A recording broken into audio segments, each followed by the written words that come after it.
நாம் கோவிலுக்கு சாமி கும்பிட போகும்போது அர்ச்சனை செய்ய சுவாமிக்கு ஏன் தேங்காய் வாழைப்பழம் கொண்டு செல்கிறோம்? பழங்கள் பல வகை இருந்தாலும் நாம் தேங்காய் வாழைப்பழத்தை சாமிக்கு படைக்க காரணம் என்னவென்றால், மற்ற பழங்கள் அனைத்துமே நாம் சாப்பிட்டுவிட்டு அதன் கொட்டையை வீசினாலோ அல்லது அந்த பழத்தையே முழுமையாக வீசினாலோ அது மீண்டும் முளைத்துவிடும். ஆனால் வாழை மரத்தின் பக்கத்தில் இருந்துதான் வாழை மரம் தோன்றுமே தவிர, வாழைப்பழத்தை மண்ணில் எரிந்தாலோ அல்லது அதை சாப்பிட்டுவிட்டு தோலை எரிந்தாலோ அது மீண்டும் முளைக்காது. அதுபோலதான் தேங்காயும். கடவுளுக்கு உடைத்து படைத்துவிட்டு நாம் சாப்பிட்ட பிறகு ஓட்டை மண்ணில் வீசினால் அது மீண்டும் முளைக்காது. உரிக்காத முழு தேங்காயிலிருந்துதான் தென்னங்கன்று வளரும்.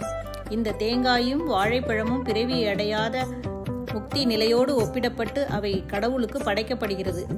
இவற்றை நாம் கடவுளுக்கு படைத்து முக்தி வேண்டும் என்று பிரார்த்தனை செய்யும் போது முக்தி கிடைக்கும் என்ற நம்பிக்கை, இதை கடவுளுக்கு படைத்து வழிபடும் பழக்கத்தை நம் முன்னோர்கள் ஏற்படுத்தி இருக்கிறார்கள்.